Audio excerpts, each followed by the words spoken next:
Hello fellow kids, it's me, Devin. I'm gonna say what the character does, how I think it's supposed to be used in the game, and if it manages to do that, and if it's effective, and then caveats. So, I'm gonna just start with the meta characters. I'll start with Punisher. He has a rifle and a shotgun, and then he has a stupid turret thing.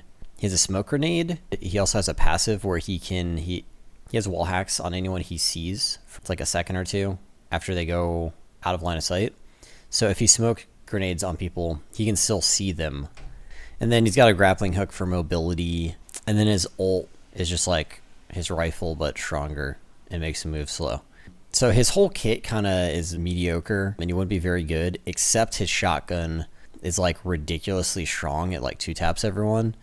So basically how you're supposed to use them, most of the time you just sit with your front line, you sit with your tank and you just kill the enemy tank, or you're breaking like Groot walls, or you're breaking shield. But then also if anyone tries to flank, you just go and you like 2-tap them.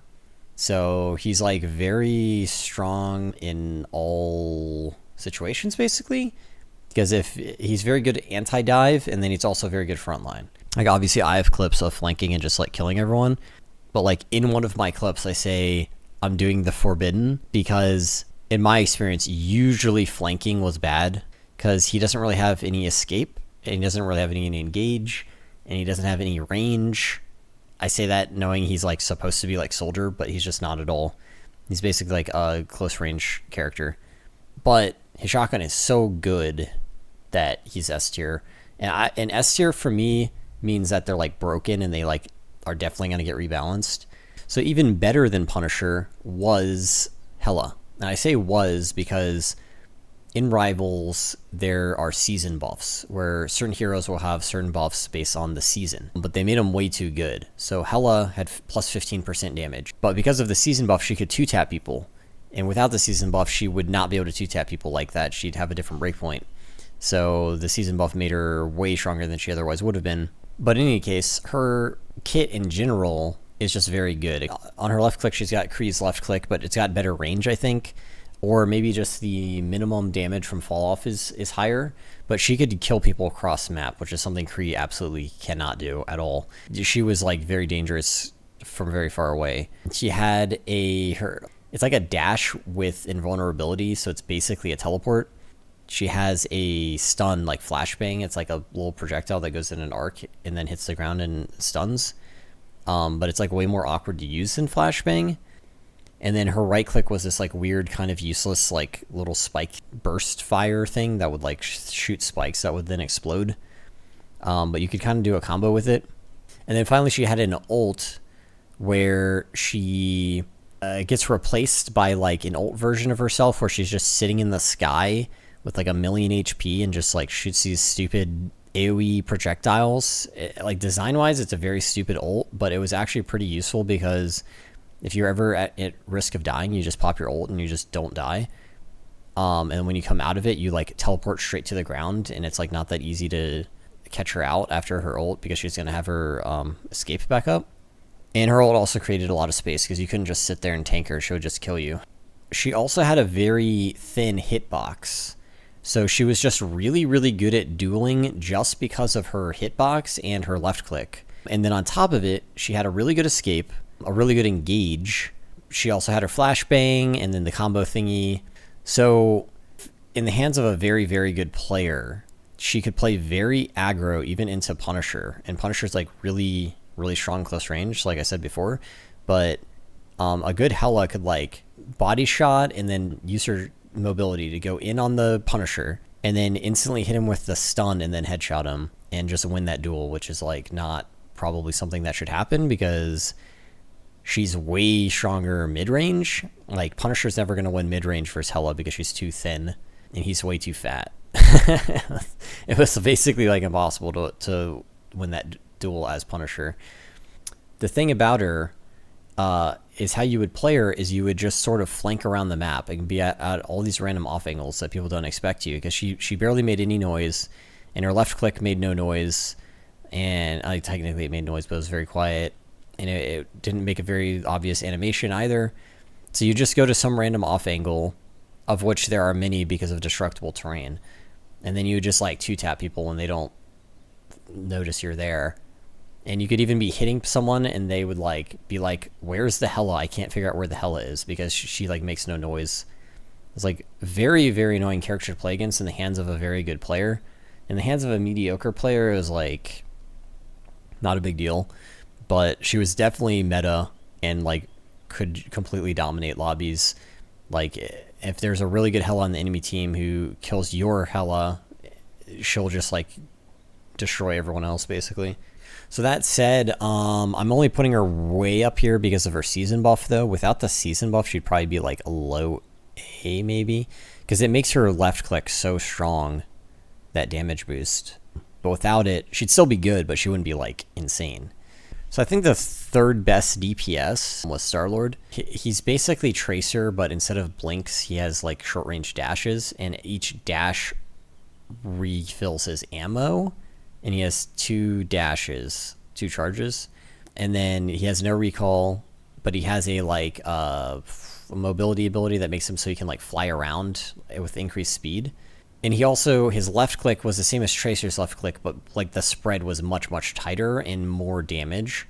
So he had better damage, better range, but was easier to kill, and more vertical mobility. So he was very good, like a very good Starlord, could just dominate a lobby.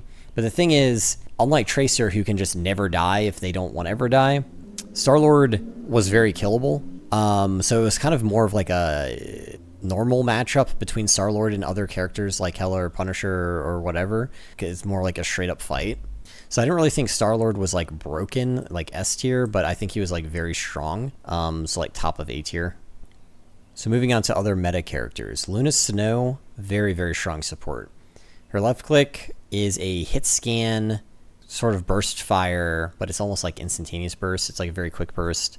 Powerful heal, and also pretty good damage. Her right click is like a sleep dart, but it's way harder to land than a sleep dart. Her shift gave her regen, like immediate self-heal kind of. It also made her left click like a penetrating beam, so she could like AoE heal people sort of with her left click while she had her shift up. And then her ult was very, very, very good. Basically trance, but unlike trance, there's like no anti-nade. There's no like one-hit kills outside of ults basically. So if you were in a Luna ult, you're basically immortal. And then she could also give damage boosts with it. And you could kind of give both simultaneously by putting her ult on your mouse wheel and spinning your mouse wheel really fast. So her ult was like completely broken. I mean, even if it was just the heal, it would have been really good, but her ult is really good. And she just puts out a ton of healing, like really, really crazy healing numbers. She's basically overtuned it a little bit. So she was definitely a meta pick for supports. And then Loki, his kit is like, he shoots a projectile with his left click, but he can make like duplicates of himself. And he can kind of like teleport to his duplicates, and he can go invisible for a really long time, and all sorts of weird survivability things. And then he also had immortality like Baptiste's, but instead of 1 lamp, it's 3. And when you stand in it, instead of just being unkillable, you also can't take any damage. So it's kind of like a really crazy overpowered ability. And then his ult, you can duplicate any other character on either team, like Echo ult, but on either team. So with Loki, you would just duplicate a Luna and then use the Luna ult. Oh, and you get your ult instantly too when you duplicate someone. Unlike Echo, you don't even have to build it, you just get it insta. So Loki is just a second Luna Snow ult, which is like a broken ult, and then he also has really strong utility. So Loki was really good because of all that. So how I think you're supposed to play him is you kind of just make sure you have clones near your teammates, like at least 1 clone next to your tank and your frontline players. And then when a big damage exchange is about to happen in the front line, you use your immo, and then your team just takes no damage during the exchange and you get way ahead, and then you just like win the fight for free basically off of that. And then obviously you might want to save your immo for like ults or something like that, but just like in the neutral game, that's how you would play them. And then if you had all your clones up and you left click, it duplicates your shots as well, so you could be doing pretty good damage. You could get a clone behind an enemy player, like behind the enemy tank, and you could just be shooting him in the back, stuff like that. That's pretty much how you'd play him. He was like really strong frontline character basically, and also very, very hard to kill, so he could do that safely. Yeah, he was just a very strong character, definitely meta. Rocket Raccoon would be the third meta support character. You wouldn't play 3 supports, but he would be another viable choice. So Rocket's left click is a like rapid fire projectile weapon. His right click is like a rapid fire Moira healing orb. And then he had a beacon thingy you could put down that spits out armor packs. And it would also res people. So it was basically like a mercy res, but with 0 risk to anyone. You just throw it down in some safe spot, and the first person who dies just reses there. And then he had a dash that could go in any direction, wall climb, and his ult was like Orisa Bongo. And he also had a team up bonus thingy with Punisher, where he could drop a buff that made Punisher's rifle shoot faster and have infinite ammo when he's standing in it. So it made playing with the Punisher in frontline with the tanks, like it was a really good combo. It was like a very strong frontline. So he just had like all these really good abilities. So last support is Mantis. She heals, she damage boosts herself. She has another sleep dart, which is also harder to land than sleep dart, I think.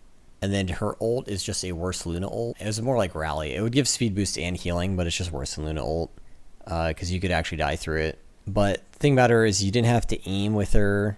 She's kind of like the Mercy of this game, but her just raw output was not good enough to really make her as good as the other supports. She was kind of bad enough that if I had one on my team, I was like, why do we have this character on my team? But not so bad that it was like a troll pick. Her just healing output was just not good enough, and she didn't really have any utility either. So it was just kind of meh. Okay, moving on to tanks. Dr.Strange, definitely meta tank. He was the most popular tank for sure. It's basically Reinhardt. He just kind of makes space how Reinhardt does. He blocks a lot of damage with the shield. If you're using his shield right, it's basically never going to break unless it's getting ulted by like a Punisher or something. His left click is a burst fire, and if you land the whole burst, it does a lot of damage. And then his ult is basically shatter, but instead of going forward, it's in an AoE around him.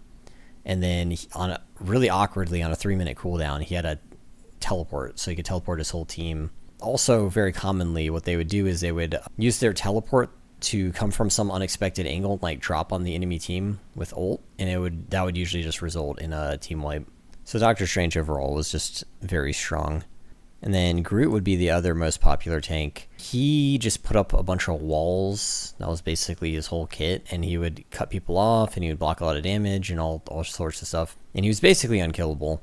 And then his ult was exactly the same as Grav, like literally exactly the same fucking thing. So he was just really strong, but he also had a season bonus like Hela, but his gave him 200 HP, which is a lot.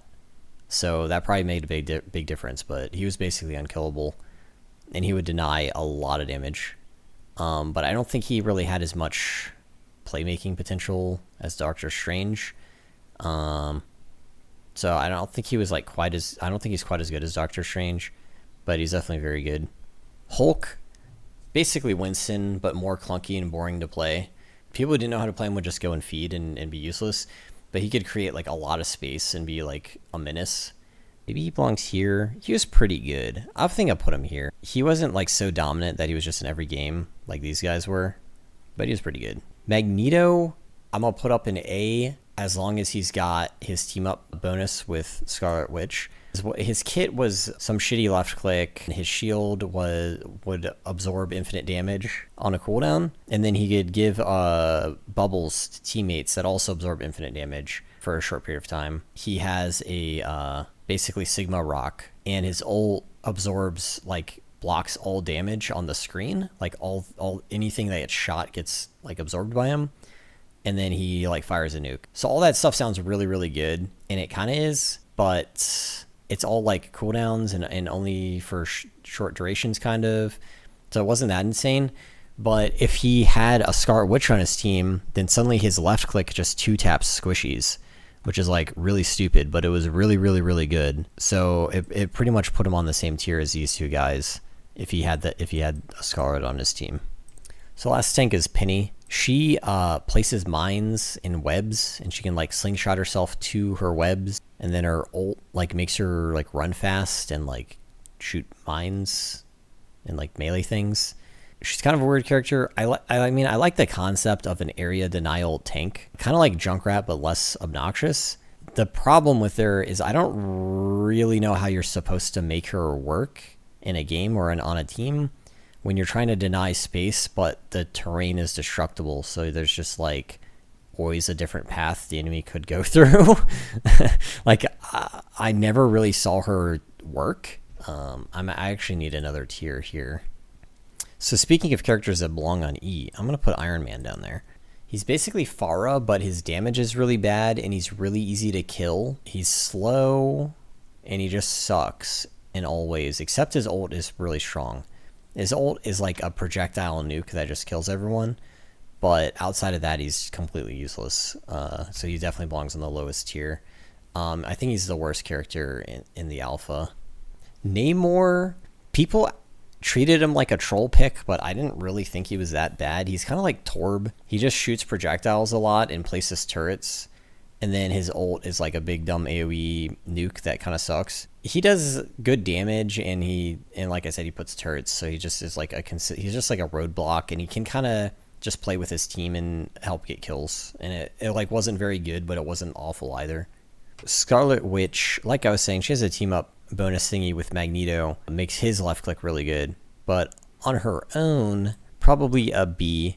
Her kit is she's basically got Moira damage on her left click, but higher DPS than Moira, and then on her right click is a projectile that does burst damage. She has Fade, but she can fly with it, and then she has a stupid AoE ult. She could get a lot of like low effort kills by just holding left click on people that don't have an escape and are like getting shot by other people, and then she just finishes them off for free. But she didn't have like much playmaking potential, I'd say. She didn't really shine compared to the other hit scans. Storm, better than Namor. I'd say better than What's-Her-Face as well, but probably worse than Scarlet. Yeah, kind of just mediocre. She has a projectile on her left click, and then her right click is a hit scan attack that kind of does the same damage as her projectile attack, but it's hit scan. And then she has auras. She had a speed boost and a damage boost, but you didn't really feel the effects of them. They weren't that strong. But her ult was really, really, really good. She kind of just like disappears and is unhittable, and then reappears and kills everyone. And you basically couldn't survive it without a Luna ult or something similar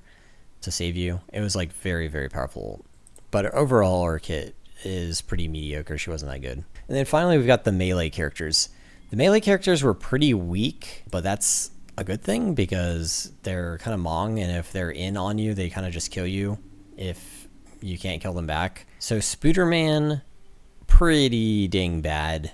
He's not as bad as these guys, I don't think. I definitely saw him winning more games than this stuff. He's basically the DPS Doomfist of rivals, but if DPS Doomfist actually had the combo and didn't just one-shot people, he kind of just like tickles people to death, but he's like displacing them while he does it. The problem with him is he's so easy to kill for hit scans. Like Punisher or Hela just easily kills the Spider-Man. So it kind of made it unplayable for him in the alpha meta.